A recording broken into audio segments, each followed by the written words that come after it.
बच्चों, हम पढ़ रहे हैं कृतिका भाग 1 जो कि कक्षा 9वीं के लिए हिंदी की पूरक पाठ्य पुस्तक है, सहायक वाचन है। और आज हम इसका पढ़ेंगे पाठ 3 रीढ़ की हड्डी जो कि एक एकांकी है। ठीक है, पाठ 3 जो है रीढ़ की हड्डी जो कि एक एकांकी है और इसके एकांकीकार है जगदीश चंद्र माथुर। जगदीश चंद्र माथुर तो बहुत ही अच्छी एकांकी, बहुत प्रसिद्ध एकांकी है ये।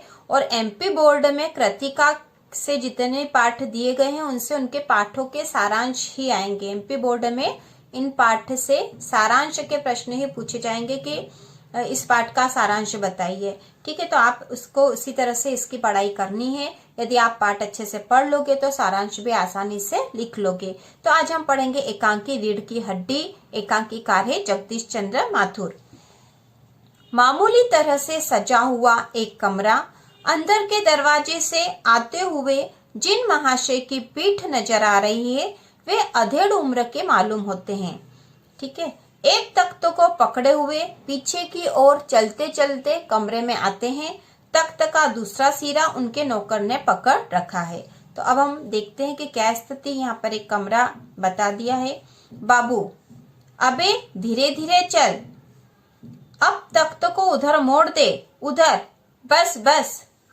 ठीक है, बाबू जो है वो महाशय थे जो तख्त पकड़ कर आ रहे थे। नौकर, बिछा दूं साहब? बाबू जरा तेज आवाज में, और क्या करेगा? परमात्मा के यहाँ अक्ल बट रही थी तो तू देर से पहुंचा था क्या? बिछा दूं साहब? और यह पसीना किस लिए बहाया है? नौकर तख्त बिछाता है। ही हंस रहा है। बाबू हंसता क्यों है? अबे हमने भी जवानी में कसरतें की है, कलसों से नहाता था लोटों की तरह। ये तख्त क्या चीज है? उसे सीधा कर। यों? हाँ बस। और सुन, बहूजी से दरी मांग ला, इसके ऊपर बिछाने के लिए। चद्दर भी कल जो धोबी के यहाँ से आई है वही। नौकर जाता है। बाबू साहब इस बीच में मेज पोश ठीक करते हैं, एक झाड़न से गुलदस्ते को साफ करते हैं, कुर्सियों पर भी 2-4 हाथ लगाते हैं, अर्थात वो सफाई कर रहे हैं। सहसा घर की मालकिन प्रेमा आती है। तो घर की मालकिन जो है वह प्रेमा है। गंदुमी रंग, छोटा कद, चेहरे और आवाज से जाहिर होता है किसी काम में बहुत व्यस्त है। उनके पीछे पीछे भीगी बिल्ली की तरह नौकर आ रहा है, खाली हाथ। बाबू साहब, रामस्वरूप दोनों तरफ देखने लगते हैं। तो जो बाबू साहब है, जो घर के मालिक है, वो रामस्वरूप है और घर की मालकिन प्रेमा है जो कि उनकी पत्नी है।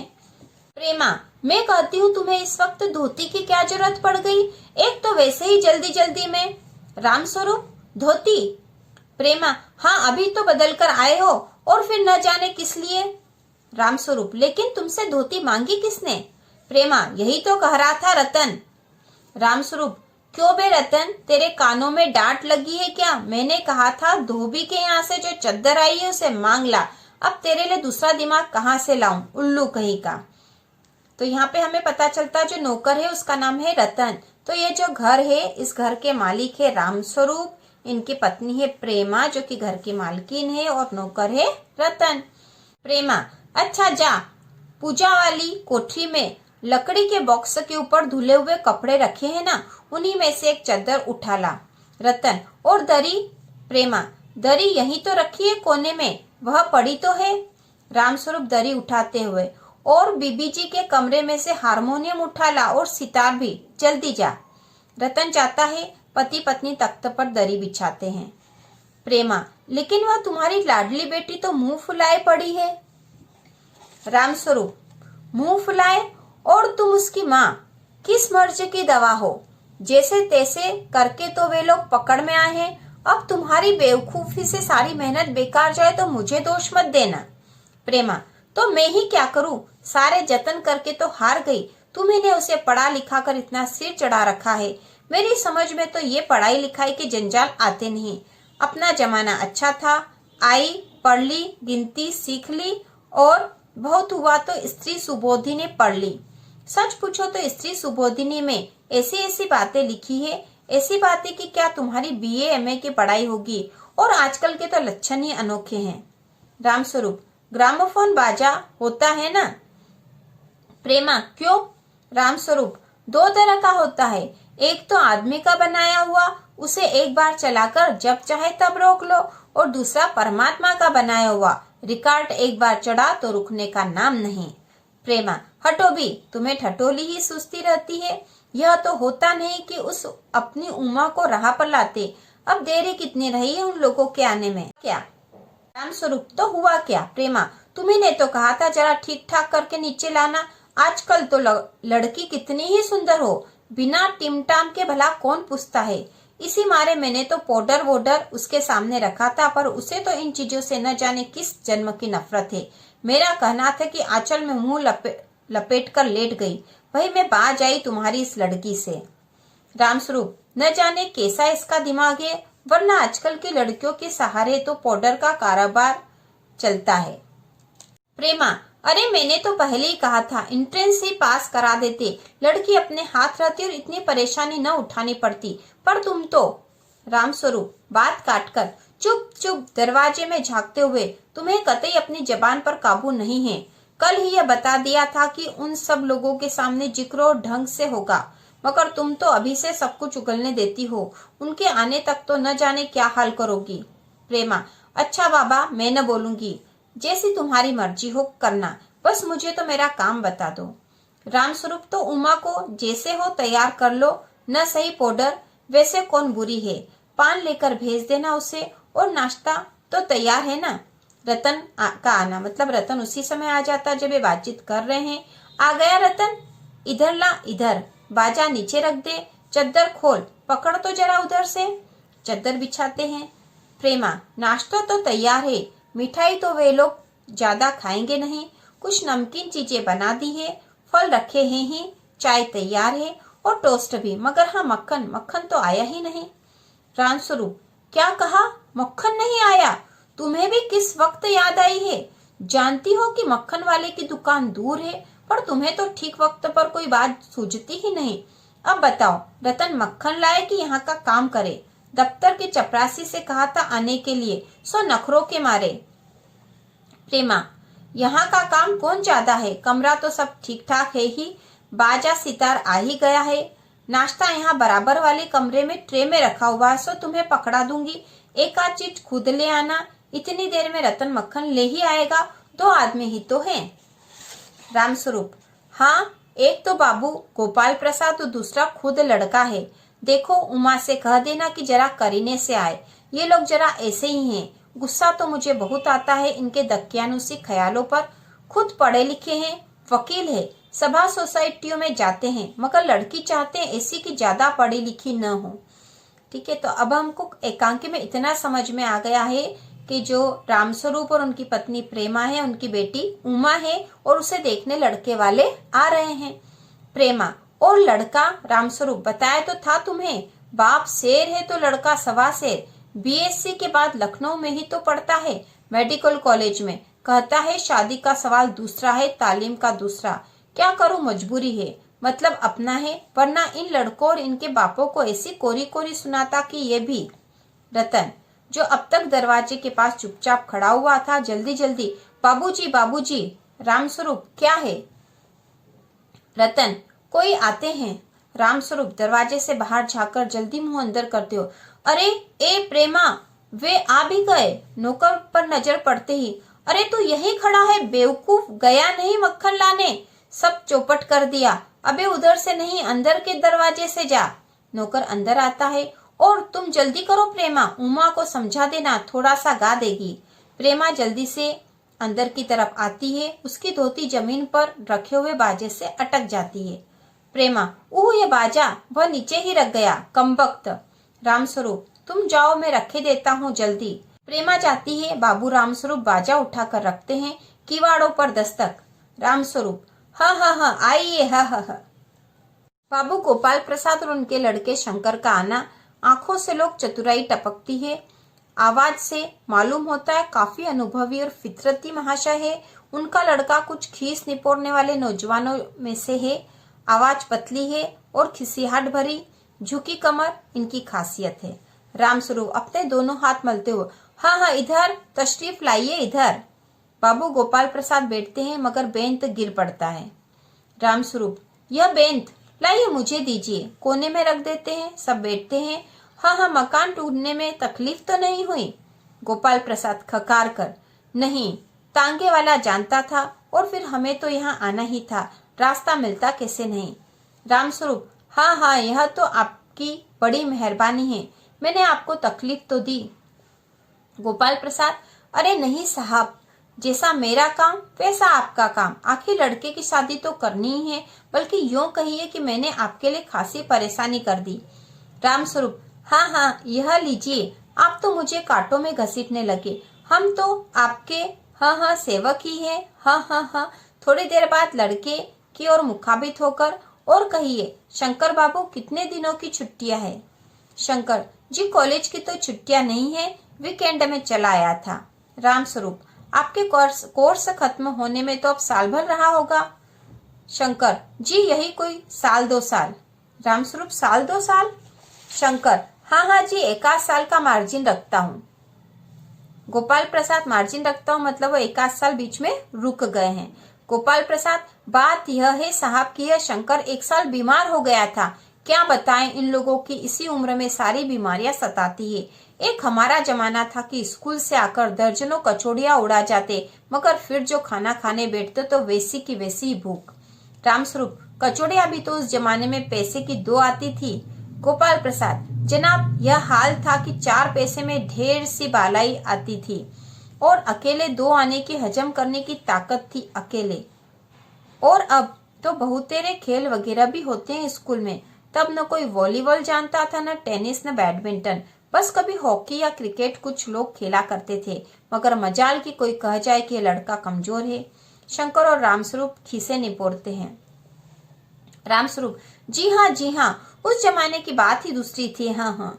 गोपाल प्रसाद जोशीली आवाज में, और पढ़ाई का यह हाल था कि एक बार कुर्सी पर बैठे कि 12 घंटे की सिटिंग हो गई। 12 घंटे, जनाब मैं सच कहता हूँ, उस जमाने का मैट्रिक भी तो वह अंग्रेजी लिखता था फर्राटे की, कि आजकल की एमए भी मुकाबला नहीं कर सकते।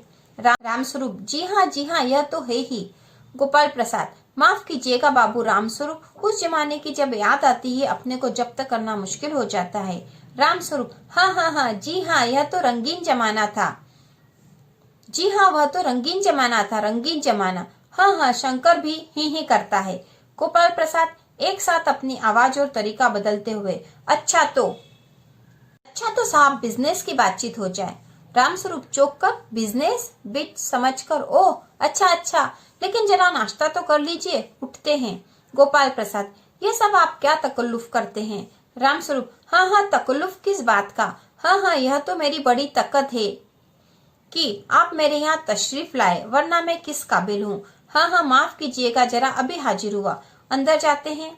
गोपाल प्रसाद थोड़ी देर बाद दबी आवाज में, आदमी तो भला है, मकान वकान से हैसियत भी बुरी नहीं मालूम होती, पता चले लड़की कैसी है। शंकर जी कुछ खखार कर इधर उधर देखता है। गोपाल प्रसाद, क्यों, क्या हुआ? शंकर, कुछ नहीं। गोपाल प्रसाद, झुककर क्यों बैठते हो? ब्याह तय करने आए हो, कमर सीधी करके बैठो, तुम्हारे दोस्त ठीक कहते हैं कि शंकर की बैकबोन। इतने में बाबू रामस्वरूप आते हैं, हाथ में चाय की ट्रे लिए हुए मेज पर रख देते हैं। गोपाल प्रसाद, आखिर आप माने नहीं? रामस्वरूप, चाय प्याले में डालते हो? हाँ, आपको विलायती चाय पसंद है या हिंदुस्तानी? गोपाल प्रसाद, नहीं साहब, मुझे आधा दूध और आधी चाय दीजिए, और जरा चीनी ज्यादा डालिएगा, मुझे तो भैया नया फैशन पसंद नहीं। एक तो वैसे ही चाय में पानी काफी होता, और फिर चीनी भी नाम के लिए डाली जाए तो जायका क्या रहेगा। रामस्वरूप, हाँ, कहते तो आप सही हैं। प्याला पकड़ाते हैं। शंकर खकार कर, सुना है सरकार अब ज्यादा चीनी लेने वालों पर टैक्स लगाएगी। गोपाल प्रसाद चाय पीते हूँ, सरकार जो चाहे सो कर ले, पर अगर आमदनी करनी है तो सरकार को बस एक ही टैक्स लगाना चाहिए। रामस्वरूप शंकर को प्याला पकड़ाते हो, वह क्या? गोपाल प्रसाद, खूबसूरती पर टैक्स। रामस्वरूप और शंकर हंस पड़ते हैं। मजाक नहीं साहब, यह ऐसा टैक्स है जनाब की देने वाले चूं भी न करेंगे, पर शर्त यह है कि हर एक औरत पर यह छोड़ दिया जाए कि वह अपनी खूबसूरती के स्टैंडर्ड के माफिक अपने ऊपर टैक्स तय कर ले, फिर देखिए सरकार की कैसी आमदनी बढ़ती है। रामस्वरूप जोर से हंसते हो, वाह, खूब सोचा आपने, वाकई आजकल यह खूबसूरती का सवाल भी बेढप हो गया है, हम लोगों के जमाने में तो यह कभी उठता ही भी न था। तश्तरी गोपाल प्रसाद की तरफ बढ़ाते हैं, लीजिए। गोपाल प्रसाद समोसा उठाते हुए, कभी नहीं साहब, कभी नहीं। रामस्वरूप शंकर की तरफ मुखाफित होकर, आपका क्या ख्याल है शंकर बाबू? शंकर, किस मामले में? रामस्वरूप, यही कि शादी तय करने में खूबसूरती का हिस्सा कितना होना चाहिए। गोपाल प्रसाद बीच में ही, यह बात दूसरी है बाबू रामस्वरूप, मैंने आपसे पहले भी कहा था, लड़की का खूबसूरत होना निहायत जरूरी है। कैसे भी हो, चाहे पाउडर वगैरह लगाएं, चाहे वैसे ही। बात यह है कि हम आप मान भी जाएं, मगर घर की औरतें तो राजी नहीं होती। आपकी लड़की तो ठीक है। रामस्वरूप, जी हाँ, वह तो अभी आप देख लीजिएगा। गोपाल प्रसाद, देखना क्या, जब आपसे इतनी बातचीत हो चुकी है तब तो यह रस्म ही समझिए। रामस्वरूप, हाँ हाँ, यह तो आपका मेरे ऊपर भारी एहसान है। हाँ हाँ। गोपाल प्रसाद, और जायचा जन्म पत्र तो मिल ही गया होगा। जायचा मतलब जन्म पत्र। रामस्वरूप, जी जायचे का मिलना क्या मुश्किल बात है, ठाकुर जी के चरणों में रख दिया, बस खुद ब खुद मिला हुआ समझिए। गोपाल प्रसाद, यह ठीक कहा आपने, बिल्कुल ठीक। थोड़ी देर रुककर, लेकिन हाँ, यह जो मेरे कानों में भनक पड़ी, यह तो गलत है ना? रामस्वरूप चौंक कर, क्या? गोपाल प्रसाद, यह पढ़ाई लिखाई के बारे में। जी हाँ, साफ बात है साहब, हमें ज्यादा पढ़ी लिखी लड़की नहीं चाहिए। मेम साहब तो रखनी नहीं, कौन भुगतेगा उनके नखरों को, बस हद से हद मैट्रिक पास होनी चाहिए। क्यों शंकर? शंकर, जी हाँ, कोई नौकरी तो करानी नहीं। रामस्वरूप, नौकरी का तो कोई सवाल ही नहीं उठता। गोपाल प्रसाद, और क्या साहब, देखिए कुछ लोग मुझसे कहते हैं कि जब आपने अपने लड़कों को बीए एमए तक पढ़ाया है तब उनकी बहुएं भी ग्रेजुएट लीजिए। भला पूछिए इन अक्लक के ठेकेदारों से कि क्या लड़कों की पढ़ाई और लड़कियों की पढ़ाई एक बात है? अरे मर्दों का काम तो है ही पढ़ना और काबिल होना। अगर औरतें भी वही करने लगी, अंग्रेजी अखबार पढ़ने लगी और पॉलिटिक्स वगैरह पर बहस करने लगी, तब तो हो चुकी गृहस्थी। जनाब, मोर के पंख होते मोरनी के नहीं, शेर के बाल होते शेरनी के नहीं। रामस्वरूप, जी हाँ, और मर्द के दाढ़ी होती है, औरत के नहीं। हाँ हाँ। शंकर भी हंसता है, मगर गोपाल प्रसाद गंभीर हो जाते हैं। गोपाल प्रसाद, हाँ हाँ, वह भी सही है। कहने का मतलब यह है कि कुछ बातें दुनिया में ऐसी है जो सिर्फ मर्दों के लिए है, और ऊंची तालीम भी ऐसी चीजों में से एक है। रामस्वरूप शंकर से, चाय और लीजिए। शंकर, धन्यवाद, पी चुका। रामस्वरूप गोपाल प्रसाद से, आप? गोपाल प्रसाद, बस साहब, अब तो खत्म ही कीजिए। रामस्वरूप, आपने तो कुछ खाया ही नहीं, चाय के साथ टोस्ट नहीं थे, क्या बताए वह मक्खन? गोपाल प्रसाद, नाश्ता ही तो करना था साहब, कोई पेट तो भरना था नहीं, और फिर टोस्ट वोस्ट में खाता भी नहीं।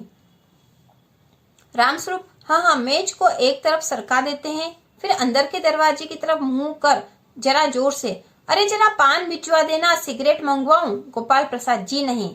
पान की तश्तरी हाथों में ली उमा आती है, सादगी के कपड़े, गर्दन झुकी हुई। बाबू गोपाल प्रसाद आंखें गड़ाकर और शंकर आंखें छिपाकर उसे ताक रहे हैं।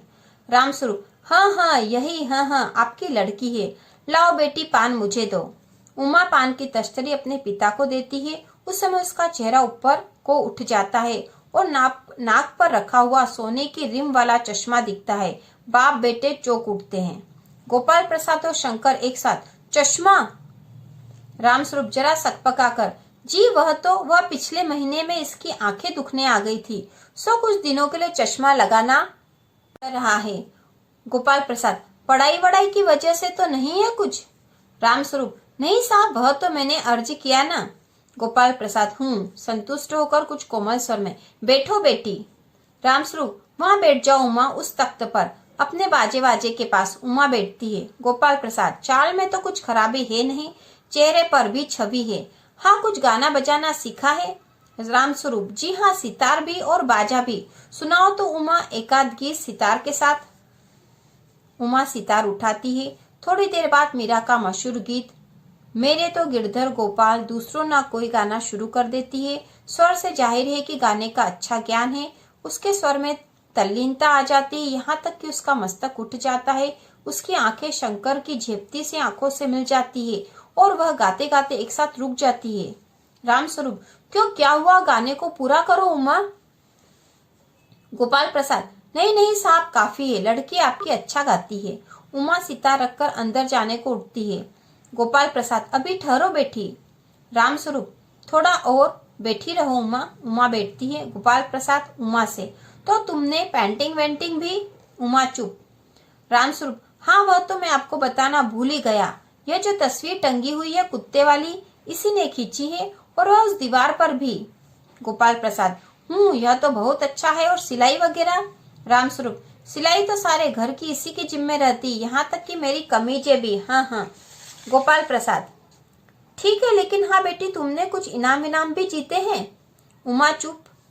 रामस्वरूप इशारे के लिए खांसते हैं, लेकिन उमा चुप है, उसी तरह गर्दन झुकाए। गोपाल प्रसाद अधीर हो उठते हैं और रामस्वरूप सकपकाते हैं। रामस्वरूप, जवाब दो उमा।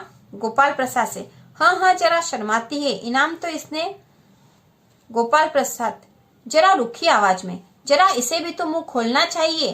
रामस्वरूप, उमा देखो आप क्या कर रहे हैं, जवाब दो ना। उमा हल्की लेकिन मजबूत आवाज में, क्या जवाब दूं बाबूजी? जब कुर्सी मेज बिकती है तब दुकानदार कुर्सी मेज से कुछ नहीं पूछता, सिर्फ खरीदार को दिखला देता है। पसंद आ गई तो अच्छा है, वरना। रामस्वरूप चौंक कर खड़े हो जाते। उमा, अब मुझे कह लेने दीजिए बाबूजी। ये जो महाशय मेरे खरीदार बनकर आए हैं, इनसे जरा पूछिए, क्या लड़कियों के दिल नहीं होता? क्या उनके चोट नहीं लगती? क्या बेबस भेड़ बकरियां हैं जिन्हें कसाई अच्छी तरह देखभाल कर? गोपाल प्रसाद ताव में आकर, बाबू रामस्वरूप, आपने मेरी इज्जत उतारने के लिए मुझे यहाँ बुलाया है? उमा तेज आवाज में, जी हाँ, और हमारी बेइज्जती नहीं होती जो आप इतनी देर से नापतोल कर रहे हैं? और जरा अपने इन साहबजादे से पूछिए कि अभी पिछली फरवरी में ये लड़कियों के हॉस्टल के इर्द गिर्द क्यों घूम रहे थे और वहां से कैसे भगाए गए थे? शंकर, बाबूजी चलिए।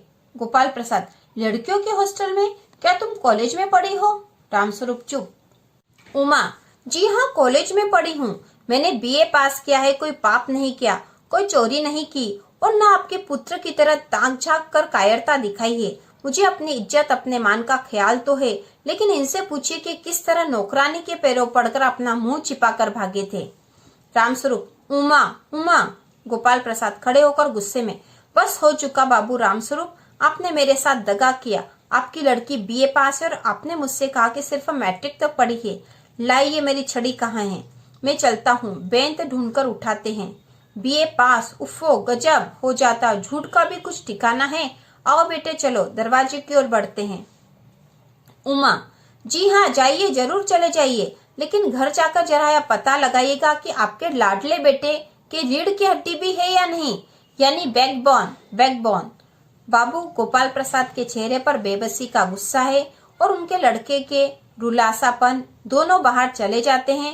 बाबू रामस्वरूप कुर्सी पर धम से बैठ जाते हैं। उमा सहसा चुप हो जाती है। प्रेमा का घबराहट की हालत में आना। प्रेमा, उमा रो रही है।